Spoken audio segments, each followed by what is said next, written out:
Power star Puneeth Rajkumar ಅವರ 50ನೇ ಹುಟ್ಟುಹಬ್ಬ ಬರ್ತಾ ಇದೆ. ಸೊ ಅವರು ಸಾಕಷ್ಟು ಕನ್ನಡ ಚಿತ್ರರಂಗ ಕೊಡುಗೆ ಆಗಿರ್ಬೋದು, ಅವ್ರು ಮಾಡಿರುವಂತಹ ಒಳ್ಳೊಳ್ಳೆ ಕೆಲಸಗಳು. ಅದ್ರ ಜೊತೆಗೆ ಅಪ್ಪು ಸಿನಿಮಾ ಕೂಡ ರಿಲೀಸ್ ಆಗ್ತಾ ಇದೆ. ಏನ್ ಹೇಳಕ್ ಇಷ್ಟಪಡ್ತೀರಾ? ಫಸ್ಟ್ ಆಫ್ ಆಲ್ ನಮ್ಮ ಕನ್ನಡದಲ್ಲಿ ಒಂದು ಏನಂತಾರೆ, ಒಂದು ಹ್ಯೂಮ್ಯಾನಿಟಿನ ಎತ್ತಿ ಹಿಡಿಯುವಂತ ಒಂದು ಆಕ್ಟರ್ ಅಂದ್ರೆ ಅದು ನನಗೆ ಫಸ್ಟ್ ನೆನಪಾಗೋದೇ ಅಪ್ಪು ಸರ್.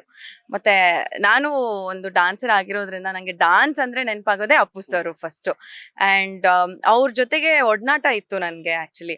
ಅಂಡ್ ನನ್ನ ಫಸ್ಟ್ ಸಿನಿಮಾಗೆ, ಸಿಂಹಾದ್ರಿ ಸಿನಿಮಾಗೆ ಸೆಟ್ಗೆ ಬಂದು, ಅದು ದುನಿಯಾ ವಿಜಯ್ ಅವರ ಸಿನಿಮಾ ಆಗಿತ್ತು. ಅಂಡ್ ಕಂಠೀರವ ಸ್ಟುಡಿಯೋದಲ್ಲಿ ಶೂಟ್ ಮಾಡ್ತಾ ಇದ್ವಿ, ನಂಗೆ ಇನ್ನೂ ನೆನಪಿದೆ. ಬಂದು ಎಲ್ಲರಿಗೂ ವಿಶ್ ಮಾಡಿ ಅಂಡ್ ತುಂಬಾ ಚೆನ್ನಾಗಿ ಬಾಯಿ ತುಂಬಾ ಮಾತಾಡಿಸ್ತಾರೆ. ಹೊಸೊಬ್ರು ಹಳೆಬ್ರು ಆ ಥರ ಯಾವುದು ನೋಡದೆ ಬಾಯಿ ತುಂಬಾ ಮಾತಾಡಿ ವಿಶ್ ಮಾಡಿ ಫೋಟೋದೆಲ್ಲ ತೆಗೆಸ್ಕೊಂಡು ಹೋದ್ರು. ಸೊ ದಟ್ ಅದು ಒಂದಾದ್ರೆ, ನನ್ನ ಮಟಾಶ್ ಅನ್ನೋ ಸಿನಿಮಾದಲ್ಲಿ ಅವರು ಹಾಡನ್ನ ಹಾಡಿದ್ದಾರೆ, ಒಂದು ಹಾಡು ಹಾಡಿದ್ದಾರೆ. ಅಂಡ್ ಇನ್ನೊಂದ್ಸಲ ಗೋಡ್ರೇಜ್ ನೇಚರ್ಸ್ ಬಾಸ್ಕೆಟ್ ಅಲ್ಲಿ ಅವರು ಮತ್ತೆ ಅವ್ರ ವೈಫ್ ಶಾಪಿಂಗ್ ಮಾಡ್ತಾ ಇದ್ರು.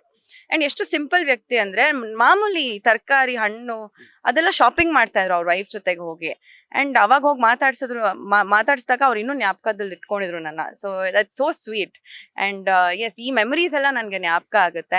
It's one amazing soul and we miss him, we miss you Appu sir. ಅಷ್ಟೇ. Happiest birthday to you. Appu sir ಜೊತೆ ನನ್ಗೊಂದು ಮೆಮೊರಿ ಇದೆ. ನಂದು ಮೊದಲನೇ ಸಿನಿಮಾ ಮಿಸ್ಟರ್ LLB ಸಿನಿಮಾದ ಟ್ರೇಲರ್ ಲಾಂಚ್ ನ ರಾಘಣ್ಣ ಮಾಡಿದ್ರು. ರಾಘಣ್ಣನ ಹತ್ರ ಮಾತಾಡ್ಕೊಂಡು ಗೇಟಿಂದ ಹೊರಗಡೆ ಬಂದು, ಅವ್ರದ್ದೊಂದು ವಾಡಿಕೆ ಇದೆ, ಕಳಿಸ್ಕೊಡ್ಬೇಕಾದ್ರೆ ಗೇಟ್ವರೆಗೂ ಬರ್ತಾರೆ ರಾಘಣ್ಣ. ಅಪ್ಪು ಸರ್ ರಾಘಣ್ಣನ ಮನೆ ಮಧ್ಯೆ ಒಂದು ಗಣೇಶ ಇದೆ, ಅದಕ್ಕೆ ನಮಸ್ಕಾರ ಮಾಡ್ಕೊಂಡು ಹೋಗಿ ಅಂತಾರೆ ಯಾವಾಗ್ಲೂ. ಅಲ್ಲಿ ನಮಸ್ಕಾರ ಮಾಡ್ಕೋತಾ ಇದ್ದೆ, ಅಪ್ಪು ಸರ್ ಕಾರ್ ಪಾಸ್ ಆಯ್ತು ಮನೆ ಒಳಗೆ. ನಿಲ್ಸಿ ಕಾರ್ನ ರಿವರ್ಸ್ ಬಂದು, ನಿಮ್ಮನ್ನ ನೋಡಿದೀನಿ ನಾನು, ನೀವು ಸೀರಿಯಲ್ ಅಲ್ಲಿ ಮಾಡ್ತೀರಾ ಅಲ್ವಾ, ಏನಿಲ್ಲಿ ಹಿಂಗೆ ಸಿನಿಮಾ ಮಾಡ್ತಿದ್ದೀನಿ ಸರ್, ರಾಘಣ್ಣನ ಕೈಲಿ ಟ್ರೇಲರ್ ರಿಲೀಸ್ ಮಾಡಿಸಿದ್ವಿ, ಹಾಗಾಗಿ ಬಂದಿದ್ದೆ. ಹೌದಾ ಎಲ್ಲಿ ತೋರಿಸಿ ಟ್ರೇಲರ್ ನೋಡಿ ತುಂಬಾ ತುಂಬಾ ಖುಷಿಯಿಂದ ವಿಶ್ ಮಾಡಿ ಅವರು ಹೋದ್ರು. ಅಂದ್ರೆ ಐಶ್ವರ್ಯ ಹೇಳಿದಾಗೆ ತುಂಬಾ ಡೌನ್ ಟು ಅರ್ತ್ ವ್ಯಕ್ತಿ. ಅಂಡ್ ಇನ್ನೊಂದು ನಾವ್ ಹೇಳ್ಬೇಕು, ನಮ್ಮಿಬ್ರ ಕಡೆಯಿಂದ ಪುನೀತ್ ಸರ್ ಬರ್ಡೇಗೆ ಒಂದು ಟ್ರಿಬ್ಯೂಟ್ ಇದೆ. ನಮ್ ಸೋಷಿಯಲ್ ಮೀಡಿಯಾನ ನೋಡ್ತಾ ಇರಿ. ಅಪ್ಪು ಸರ್ ಅಂದ ತಕ್ಷಣ ನೆನಪಾಗುವಂತದ್ದು ಏನು ಅಂತ? ಸಿಂಪ್ಲಿಸಿಟಿ, ಹ್ಯುಮ್ಯಾನಿಟಿ, ಯಾ ಇದೆರಡು ಡೆಫಿನೆಟ್ಲಿ. ಸಿಂಪ್ಲಿಸಿಟಿ, ಹ್ಯುಮ್ಯಾನಿಟಿ, ಅದ್ರಲ್ಲೇ ಎಲ್ಲ ಬಂದ್ಬಿಡುತ್ತೆ. ನಗು, ಆ ನಿಷ್ಕಲ್ಮಶ ನಗು ಇದೆಯಲ್ಲ, ಅದು ಯಾವಾಗ್ಲೂ ಕಣ್ ಕಟ್ತಾ ಹಾಗೆ ಇರುತ್ತೆ ಅಷ್ಟೇ.